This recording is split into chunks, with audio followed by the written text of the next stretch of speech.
കിണറൊക്കെ ഉണ്ട് ഇവിടെ. വഴിയില്ല, വഴി കാണുന്ന വേലിക്കടയിൽ കൂടെയാണ് വഴി. ആണോ? ഉറപ്പാണോ? എനിക്ക് അല്ലാതെ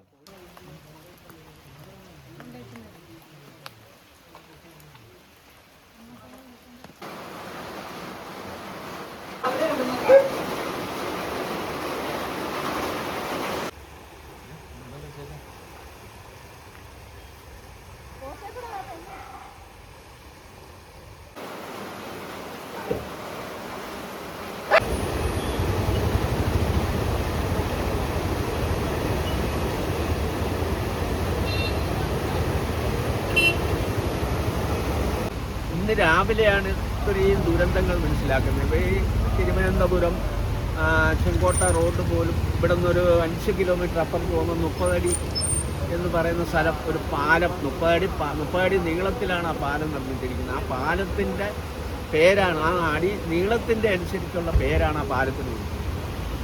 അവിടെ ഗതാഗത തടസ്സമുണ്ടായി. അവിടെ നിന്ന് വരുന്ന വണ്ടി അവിടെ തിരിച്ചു വിടുക, ഇവിടെ നിന്ന് അങ്ങോട്ട് ചെല്ലുന്ന വണ്ടി ഇവിടെ തിരിച്ചു വിടുക, അങ്ങോട്ട് സിറ്റുവേഷനിലാണ് ഇപ്പം ഈ തിരുവനന്തപുരം ചെങ്കോട്ട റോഡ്.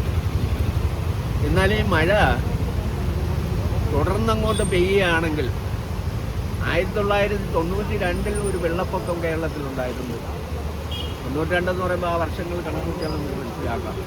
അപ്പം അന്ന് ഈ നിലവിലെ അമ്പലക്കടവ് പാലത്തിൽ നിന്നിട്ട് ഏകദേശം 15 അടി ഉയരത്തിൽ വെള്ളം മറിഞ്ഞു പോയിട്ടുണ്ട്. എന്നിട്ടും പാലത്തിനും സംഭവിച്ചില്ല, ഒരുപാട് നഷ്ടങ്ങളൊക്കെ ഉണ്ടാക്കി. ഇപ്പോൾ ഞങ്ങൾ MLA ഞാനും പൊതുപ്രവർത്തകരായ പലരും ഉണ്ടായിരുന്നു. എല്ലാവരും കൂടെ 3-4 കോളനി പ്രദേശങ്ങൾ പോയി കണ്ടിട്ടാണ് വരുന്നത്. ഈ അമ്പലക്കടവിൽ തന്നെ തൊട്ട് മേൽവശത്ത് അമ്പലത്തിൻ്റെ സ്റ്റേജ് സ്ഥിതി ചെയ്യുന്ന ആ ഭാഗത്ത് തന്നെ ഒരു 5-6 വീടിൻ്റെ കാര്യം വളരെ ദയനീയമാണ്.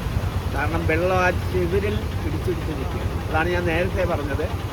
കുറച്ച് നേരം കൂടി, അത് 1-2 മണിക്കൂർ കൂടി ഇന്നലെ പെയ്തതുപോലെ അല്ലെങ്കിൽ ഇതുവരെ പെയ്തുകൊണ്ടിരിക്കുന്നത് പോലൊരു മഴ പെയ്താൽ തീർച്ചയായിട്ടും ആ വീട്ടുകാരെ എല്ലാം മാറ്റിപ്പാർപ്പിക്കേണ്ടി വരും. മറ്റു പല സ്ഥലത്തും ഞങ്ങൾ അവർക്ക് തങ്ങാൻ ഈ അങ്കമ്പാടി പോലുള്ള കെട്ടിടങ്ങൾ കുട്ടികളെയൊക്കെ മാറ്റിയിട്ട് അവിടെ മാറ്റിപ്പാർപ്പിക്കാനുള്ള തീരുമാനമെടുക്കുന്നുണ്ട്. വില്ലേജ് ഓഫീസറെ കൂടെ ഉണ്ടായിരുന്നു, MLA ഉണ്ടായിരുന്നു.